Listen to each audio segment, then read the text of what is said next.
En eso último estamos de acuerdo. Todos merecemos respeto, pero ¿qué está ocurriendo desde el Congreso de la República? El irrespeto absoluto a la ciudadanía.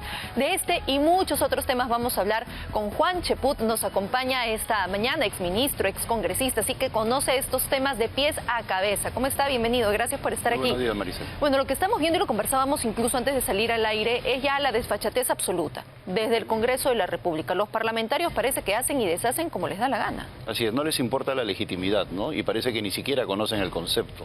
Es decir, con sus actitudes lo único que han perdido es credibilidad, respeto de parte de la ciudadanía, que en estos momentos se siente perpleja cuando ve que hay una gran cantidad de cosas que surgen del Congreso, leyes indebidas, aprovechamiento, uso del presupuesto, seguros, bonos, etcétera, etcétera. Se ha convertido en un festín del erario público, ¿no? Claro ejemplo es lo que está ocurriendo con María Acuña, es decir, no solamente su tesis, el 80% que se ha determinado que ha sido una copia, sino estos dimes y diretas con el alcalde de Surco. Claro, lo resuelven públicamente, lo cual es lógico porque ha habido un reportaje periodístico completamente válido, pero la forma como ella lo está tramitando, amenazando con querellar al alcalde de Surco cuando sabe que es una situación indebida, es una cuestión que siendo ella parlamentaria debería tratarle de otra manera. Ahora, es un hecho concreto de que hay una invasión del parque y no es la única. En Surco, en Lima en general, hay unas invasiones sistemáticas de propiedad pública que ante las cuales los alcaldes a veces no se dan abasto, ¿no? Pero que ahora parece sí ya se pretende poner un alto. ¿Y quién es la primera persona que debería apoyarlo? Pues un parlamentario, ¿no? Un congresista, y vemos todo lo contrario. Y justamente desde el Congreso de la República, y esto ya es el colmo, se están pidiendo por parte de los trabajadores un reconocimiento, ¿no? Al esfuerzo que se realiza, a las asesorías. 10.000 soles quieren de bonificación. ¿Cómo se puede mirar esto en una institución que la verdad no tiene resultados? No, es un abuso, y ahí la mesa directiva tiene mucho que ver, sobre todo la de Alejandro Soto, que fue la que empezó a dar varios bonos por año. El sindicato puede hacer la presión que crea, ¿no? Que crea conveniente. Y te lo digo como ministro de Trabajo. Pero tú tienes que salvaguardar, que cuidar el presupuesto público que no está destinado a bonos. Y por otro lado, los parlamentarios están en estos momentos trabajando de manera virtual. Los señores dicen que se quedan hasta sobretiempo, ¿no? Y que por eso merecen un monto adicional. 10.000 soles pero están solicitando. Adicional a la gratificación, sí. Adicional a los sueldos que tienen, que son en promedio superior a todos los que hay en la administración pública, adicional a los 2 bonos que ya recibieron, que sumarían más o menos 40.000 soles. Definitivamente eso es un abuso. Y lo peor de todo es, yo no pienso en los trabajadores en sí mismo cuando se refieren a esa exigencia, ¿no? Sino en la mesa directiva a la cual no le importa la imagen del Parlamento. Ellos no entienden que son aves de paso, que tienen que cuidar la institución parlamentaria. La imagen que se da ante la opinión pública en general es que trabajar en el Congreso es simplemente un carnaval en el llenarse los bolsillos. Llenarse los bolsillos a cambio de nada. Y encima exigen, y eso es absolutamente incorrecto, seguir con la virtualidad cuando vemos que el debate parlamentario se ha caído por los suelos. Yo consumo política todo el día, estoy viendo el canal del Congreso, estoy viendo Willax, estoy atento a lo que se discute. Y no puede ser pues que las comisiones, que son el lugar de discusión por excelencia en el Parlamento, estén vacías porque los señores están con la virtualidad. Y eso es lo que están proponiendo incluso para cuando vayamos a la bicameralidad, es decir, que senadores y diputados tengan mayor flexibilidad oficial. Voy a ser absolutamente claro, y no solamente lo he mencionado yo, sino con gente con experiencia, como Víctor Andrés García Belaúnde y otros. Todo lo que ellos hagan en materia de reglamento no sirve de nada. Así, de nada. Las próximas juntas transitorias con los parlamentarios elegidos se encargarán de decidir cuál es el reglamento del Congreso. Y eso lo saben estos parlamentarios. Sin embargo, están haciendo un trabajo no sé para quién, porque ellos no pueden decidir sobre el futuro de ninguno de los parlamentarios que empiezan el 28 de julio del 2026. Entonces, si ellos ahorita quieren sacar, inclusive hay proyectos de ley para imponernos la virtualidad, se equivocan. Si ellos quieren seguir jugando a la política, que sigan. Pero el próximo Parlamento pone sus reglas de juego, así que todo lo que están hablando está de más. Bueno, y nuestras autoridades en general están completamente deslegitimadas, ¿no? Tienen una mirada muy pobre hacia la ciudadanía, empezando por la presidente Dina Boluarte. Lo que ha ocurrido en Iquitos y esta manifestación que se salió de control, este enfrentamiento con la policía, pero parece que hacia otro lado mira la presidenta Dina Boluarte. ¿Cómo se puede leer eso? Que está encapsulada, que no entiende la realidad, que hace reuniones provocadoras en lugares como Iquitos en los cuales hay grandes deficiencias de parte del Estado, que no tienen agua, no tienen seguridad, están aislados geográficamente. Y mira, ¿por qué surge todo? Por lo clandestino de la reunión. Cuando hay ese tipo de reuniones que empezaron con el presidente Alejandro Toledo, los consejos descentralizados, ahora le llaman Asamblea General de Gobernadores, lo que se hace es una agenda, y la agenda es pública. La gente recién se enteró en horas de la madrugada, por eso salió a protestar. Y salió a protestar porque se dio cuenta que venían todos los ministros y no estaban en agenda los temas de Loreto, que son los fundamentales, siendo la ciudad anfitriona Iquitos, ¿no? Y que no pongan los temas, obviamente genera una reacción. Y allí tú tienes que ver el entorno, pues el entorno mediocre de la presidenta, que no le dice algo elemental. Si vamos a Iquitos, tenemos que hablar de Iquitos. Claro. Tan simple como eso, y de Loreto en general, ¿no? Pero no, van clandestinamente. Mira, ayer me entrevistaron de Amazonía TV, una televisora local de allá. Eran las 8:30 de la noche y seguían las protestas. Y lo que le llamaba la atención a ellos era cómo los propios gobernadores habían cuadrado a los ministros, cosa que no repercutían a nivel nacional. Surgió lo de Coqui Noriega de Ancash, pero todos han estado molestos con la presidenta porque simple y llanamente no cumple con sus promesas, en absoluto. Y eso lo vemos en varios aspectos de las decisiones de la presidenta Dina Boluarte, pero eso también nos lleva a la reflexión de: ¿es la ciudadanía quien eligió a Dina Boluarte para que esté en el gobierno? Si bien no como presidente, como esta posibilidad, era vicepresidente y que en algún momento pudiera asumir como tal. Las próximas elecciones que se vienen, lo hemos mencionado hace algunos instantes, la verdad que genera una desunión política muy fuerte, un divisionismo muy grande que nos va a terminar afectando. 650.000 candidatos. Así ¿De qué es. estamos hablando con la mirada Pero mira, Maciel, tú has electoral? dicho una cosa muy importante. Fue la ciudadanía la que eligió a Pedro Castillo y a la señora Boluarte. De acuerdo, los eligió. Yo veo permanentemente en las redes que dicen: tráguense el sapo, ustedes le eligieron. Se equivocan los que dicen eso. Uno eligió quiénes son oficialistas y quiénes son oposición. El problema del Perú de hoy es que los que tendrían que ser oposición, Fuerza Popular, APP, Renovación Popular, Avanza País, son cómplices de Dina Boluarte. Ese es el problema, que han pasado todos esos años sin opositores. Y tú has visto cómo en el Congreso inclusive conviven con Valdemar Cerrón. Absolutamente. ¿No? O sea, ¿acaso hay una distinción? Yo he participado en congresos del lado de algunos congresistas como Carlos Ferrero o como parlamentario, y las mesas son antagónicas, no son de complicidad, no son de unidad, entre comillas, como estamos viendo ahora. Ellos permiten que Valdemar Cerrón, el hermano de un prófugo, el líder del partido de gobierno, esté sentado con ellos y siga haciendo lo que se le da la gana, y les da los votos y los condiciona. Hay minorías. Pese a lo que hace, ¿no? Este reconocimiento a Dayanita. Claro, y ninguno de esos... cuestionado. Bueno, pero ahí tenemos el pésimo ejemplo de Eduardo Salguana. Eduardo Salguana es el que empieza dándole a la amiga o la posibilidad de ir de un viaje al extranjero. Entonces Valdemar Cerrón en la mesa directiva le ha dicho: yo también quiero. ¿No? Vamos a mi amigo, vamos a darle Y no beca, es que se distinción vaya. ideológica, yo no creo que sea por eso, es al amigo, lo cual es peor. Y el fondo social del Congreso no es para ese tipo de cosas, es si hay necesidad de una operación, si hay necesidad de trasladar a un enfermo de urgencia, cosas de ese tipo, no para que viajen a recibir premios o a una beca. Imagínate tú el efecto espejo que eso puede tener.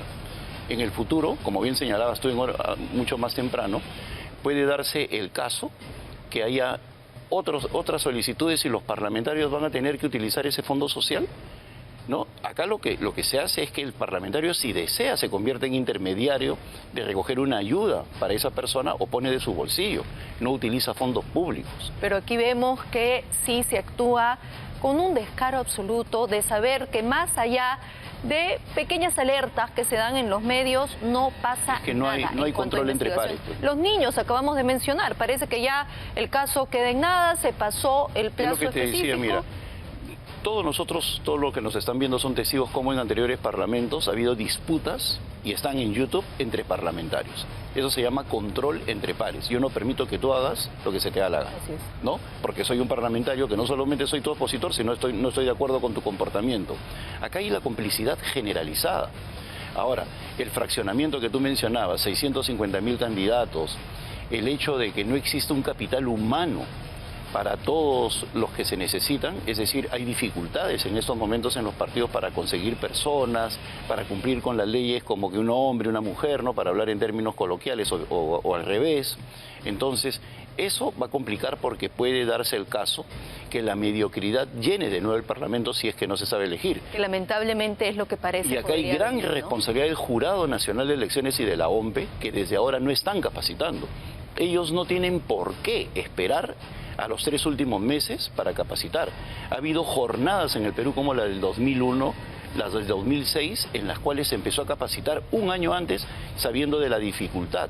En el 2001, porque se cambió del voto electoral único, se elegía en todo el país, al voto electoral por regiones, ¿no? Eso fue en el 2001, hubo una gran capacitación de la gente. ¿Y qué es lo que debería haber ahora? Y con un gobierno de 7 meses como el de Valentín Paniagua, ¿no? Claro, con la mirada que se tiene además de una situación tan complicada que ya se está viviendo y que se va a reflejar en las próximas elecciones. Yo quería conversar con usted también, señor Cheput, y si me permite vemos la siguiente nota acerca de lo que ocurre con el alcalde de Lima, Rafael López Aliaga, y este tren, ¿no?, denominado el tren de Porqui, esos vagones que han llegado como donación hacia nuestro país. Un equipo de aquí, de Al Día con Willax, ingresó a estos vagones para mostrarle específicamente cómo son. Luego seguimos conversando de ello. De acuerdo. Empezó el sueño con un primer lote de 43 coches o vagones para 90 pasajeros cada uno y 11 locomotoras. Willax Noticias ingresó los coches que logró traer desde San Francisco, el municipio metropolitano de Lima. Las imágenes hablan por sí solas. Los caviares se jalan de los pelos y hasta pueden llorar al ver los asientos confortables, cueros con acabado de primera clase, estructura, puertas y pintura óptimas. Los limeños no deberían dejarse llevar por un pesimismo perversamente calculado, porque esta es la realidad. Estamos testigos que no tienen pero ni siquiera un puntito de rotura, están impecables, cuero, anchos, sumamente confortables, y la verdad es que, exacto, acero inoxidable, aire acondicionado, eso es lo que merecen nuestros compatriotas, servicio de calidad. No podemos pensar que porque nos regalan algo tiene que ser algo malo, no, este es de lujo. Nos hemos demorado una línea 25 años, la línea 2 nos demoramos 15 y solo se ha hecho 5 estaciones, nos hemos demorado 8 meses en traer los vagones y las locomotoras, y nos vamos a demorar unos 3 meses más para ponerlos en operación. O sea, esto es realmente lo que el pueblo y la gente y la población nos pide. El sueño de los chosicanos y más vecinos de la carretera central es llegar en solo 25 minutos al Callao, pasando por el corazón de Lima. Eso significan 2 horas de ahorro de tiempo para los nietos, para los hijos, para el deporte o para los estudios. 2 horas menos de cruel tráfico. En 3 meses se podría dar la buena pro para que los ganadores operen este tren. Es todo un gran reto. Habrán nuevas estaciones y un mantenimiento de las rieles y de todo el sistema con altos estándares. Sobre estas vías metálicas, ideadas por Enrique Meis en 1870, también se han dicho muchos mitos. Incluso se ha exagerado en las redes, con supuestos descarrilamientos. Pero la regidora Rocha ofrece una interesante comparación que derrumba los mitos de la izquierda progresista. Ya se ha visto que al poner los coches dentro de la línea férrea han encasillado perfectamente y han transcurrido. Segundo, son menos anchos que los del transporte de carga. Tercero, las alturas son más bajos que las de los vagones de carga. Y el peso, hoy, mientras los transportes de carga llevan minerales, nosotros llevamos pasajeros, son mucho menos pesados. Para muchos sectores, el ministro de Transporte, César Sandoval, debería dejar su posición obstruccionista. Además, para estos trenes se requiere de un plan maestro y de la ayuda de Proinversión, con miras a la gran licitación, que requiere expedientes técnicos y más requisitos. Recordemos que son un total de 90 coches de este tamaño, y en agosto llega el segundo lote, para los 48 coches restantes. En el Callao también se debe resolver la cercanía excesiva de ciertas viviendas de madera a las rieles. Detalles que cualquier ciudad moderna podría resolver sin que se vuelva una odisea. Millones de vecinos ya quieren escuchar este rugir. El primer puerto y la carretera central estarán a menos de media hora de distancia.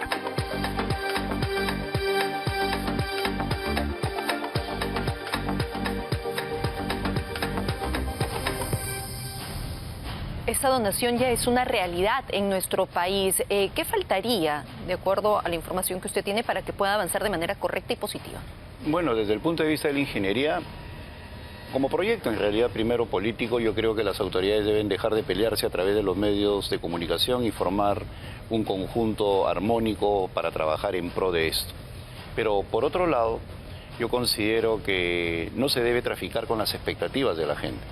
Este no va a ser un tren masivo, este es un tren que va, según información de ellos mismos, va a poder trasladar 11.000 personas al día de un total de cerca de 600.000. ¿No? O sea, va a ser selectivo, solamente va a operar en la mañana y en la noche, 2 horas en la mañana y 2 horas en la noche. Entonces, no va a resolver el problema de fondo, que son los embotellamientos hacia la zona de Chosica o el Callao. Entonces, acá la situación es la siguiente, ¿no? Se ha planificado, se ha visto si esto es lo mejor para solucionar el problema de Lima. Estamos ante simple y llanamente una demostración de una bonita donación que efectivamente puede ayudar en algo, pero no todo el problema. Yo creo que por ahí viene la situación de fondo, generar expectativas. Y por otro lado, considero que en este caso de los trenes, del momento que va a haber una sola vía y estando rodeados en todo el trayecto de zonas pobladas, la seguridad es importantísima y de eso no se ha hablado nada.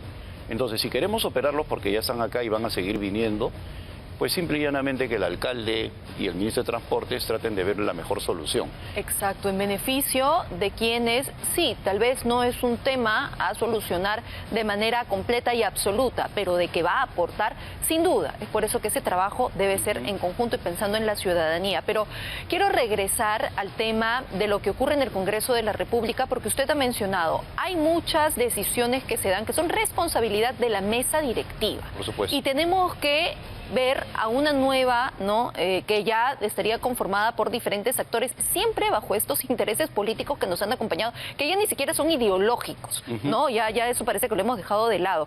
Hay varias propuestas, como el congresista Gerí, el congresista Cueto, Héctor Valer. ¿Cuál es la mirada que tiene al respecto? Bueno, que en el caso del congresista Gerí, yo creo que es parte de la actual coalición política que está mandando en el Congreso, ¿no? Sabemos que Somos Perú es muy cercano a APP, no solamente en términos políticos, sino también externos.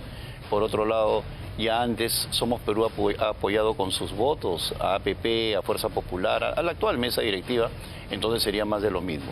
Las posibilidades de José Cueto son mínimas, siendo él sí una variable interesante, y de las otras fuerzas políticas no creo que tengan los votos. Ahora, entonces, ¿cómo quedamos? Vamos a quedar con lo mismo. En lugar Avanza País, APP, lo que venga con el señor Gerí va a ser lo mismo. O sea, yo no creo que haya un cambio en lo que se refiere a una actitud opositora, que haya un cambio en un ahorro, que haya un cambio en mayor transparencia. Aunque se dice que el estilo es el hombre, de repente José Gerí nos sorprende y empieza a ser mucho más transparente que en la actualidad y tiene una agenda de cambio y de reformas verdaderamente importante. Pero solamente el hecho de su intención de ser parte de la mesa directiva con cuestionamientos de enriquecimiento ilícito y de violación sexual lo colocan bueno, en eso una mirada depende, ¿sabes de negativa? quién? De los parlamentarios, ¿no? Cuando se han cuestionado a anteriores, por ejemplo, el señor Alejandro Soto venía cargado de cuestionamientos, jamás debió ser presidente del Congreso y mira la oscuridad que hay alrededor de él, inclusive en relación con las señoritas y todo ese el escándalo que hubo en el Parlamento. Sin embargo, todos lo apoyaron. Entonces les importa un comino la ética. Y el señor Alejandro Soto es la mejor demostración de eso. Salió una serie de especiales respecto a la forma como él trataba a periodistas, su comportamiento, los juicios que tenía, y lo eligieron como el presidente del Congreso. Y no hubo ni un solo parlamentario, Maricel, que durante los 360 días de su mandato le cuestionara que nunca diera una conferencia de prensa. Nunca salió a la prensa ese individuo, de APP y actual vocero de APP. Entonces a APP no le importa, pues, o sea, a quién pone adelante. Les importa seguir teniendo el control del Parlamento y en esos momentos, si hay cuestionamientos sobre un parlamentario, pues sus pares deberían decir, oye, si queremos recuperar la imagen del Parlamento, pongamos a alguien que tenga otro tipo de características, no más de lo mismo. Parece que solamente están pensando en terminar les la importa gestión. seguir con los puestitos, con la chambita, que todo el mundo siga ahí los asesores, ¿no? Los bonos, perdonar a los mochasueldos, o sea, no hay propósito de enmienda. No existe una voluntad de corregir el error. Hay un clima generalizado de desfachatez y que les den el tiempo, como la semana de representación que se ha convertido en semana de campaña, como esta semana que todos están de viaje. Y mira la paradoja, semana de representación, La presidenta va a Loreto y en la convención de ayer ni un parlamentario de Loreto, ni uno solo. Ese es otro símbolo de lo que es el Congreso en la actualidad. Ni un solo parlamentario, cuando se supone que si están los gobernadores, los ministros, ¿quiénes son los que representan a la ciudadanía? Los parlamentarios. Y no estaba ninguno de ellos. Bueno, Entonces, ahí nos damos cuenta de nuestras propias decisiones. ¿Va a mejorar con senadores y diputados? Si tenemos los mismos actores, ¿vamos a seguir en lo mismo? Claro, yo creo que por eso te hablo que es importantísimo el tema de la capacitación. Porque luego de la capacitación y saber cómo votar, la gente decide por quién votar. Y va a saber buscar, y va a saber que va a enfrentar de repente una página web, o de repente una aplicación, o de repente va a llenar una... Pero tiene que empezarse con la capacitación. La gran cantidad de errores por las cuales se pierde la oportunidad de que llegue gente interesante al Parlamento es porque la gente no sabe ni siquiera cómo votar. No, y vamos a tener el padrón más grande en la historia democrática Así de es. nuestro país. Es decir, una sábana que vamos a tener que extender en la votación. Capacitar porque se habla mucho de que hay una gran cantidad de jóvenes que por primera vez va a votar, ¿no? 2,5 millones. Pero son cerca de 6 millones las personas que recién van a votar por un Senado y que van a tener que elegir el presidente, Senado regional, o sea, representantes regionales para el Senado, representantes para el Senado de nivel nacional, luego diputados y finalmente Parlamento Andino. Parlamento Andino, presidentes, vicepresidentes, lo decíamos hace instantes, 650.000 candidatos. Entonces, una persona que incluso en elecciones anteriores estaba un poco perdida y tomaba la decisión, casi llegando, ¿no? Incluso a la mesa de votación. Ahora, cuando ve esta cantidad de logos que ni siquiera seguramente va a coordinar con su candidato, ¿qué vamos a hacer? Vamos a quedar pensando minutos. Y acá hay otro problema, ¿no? La minería ilegal y toda la parte ilegal de nuestra economía, contrabando, narcotráfico, todo eso, ya tiene sus candidatos y está trabajando con sus candidatos. Yo no tengo ninguna duda que ellos van a apostar al Senado porque el Senado es el gran ente contendor, el que va a parar, o sea, va a tener mucho poder el próximo Senado.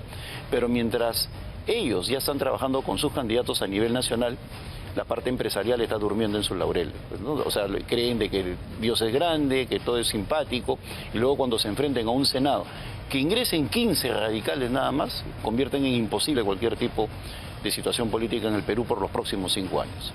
Y de eso no se están percatando y estamos a 10 meses de las elecciones. Que el dinero está pero detrás de las candidaturas ilegales que están haciendo promoción a lo largo y ancho del país, sobre todo mediática. Pero del lado del centro y de la derecha hay simple y llanamente una anomia, una indiferencia o creer de que las cosas se solucionan solos. Después se quejan. Yo estuve en un evento empresarial organizado por un medio hace unos 2 meses y lo decía el CEO del Banco Bilbao Vizcaya, decía que a ellos más que los candidatos presidenciales les preguntan quiénes tendrán la mayoría en el próximo Senado y eso es absolutamente acertado. O sea, el Senado va a ser el gran dirimente, pero sin embargo tú te enfrentas a otra situación.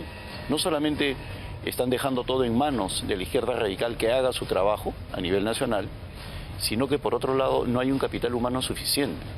Va a haber muchos partidos que van a presentar listas incompletas. ¿Por qué? Por las leyes que tenemos y los plazos que tenemos. En todo caso... Y además a quiénes van a presentar, ¿no? Que es lo que nos ha ocurrido siempre. Decimos, tienen que cambiar las normativas, incluso al interior de las agrupaciones políticas. Y mira la eficacia que tiene la izquierda para armar alianzas, ¿no? Muy rápidamente. Rápidamente, y al otro lado es que discuten, yo soy candidato presidencial o no quiero nada, ¿no? O sea, el capricho como mecanismo de intercambio político. El divisionismo absoluto y que termina perjudicándonos, por supuesto, donde se ha visto 43 partidos políticos, esta cantidad, una cédula enorme. La verdad es que tenemos todavía muchísimo por analizar. Recién empiezan algunos movimientos y ya estamos viendo que va a ser un poco caótico, por decirlo menos. Así que seguramente lo tendremos también en las próximas semanas para seguir conversando. Muchas gracias. Muchísimas gracias a usted por haber venido el día de hoy.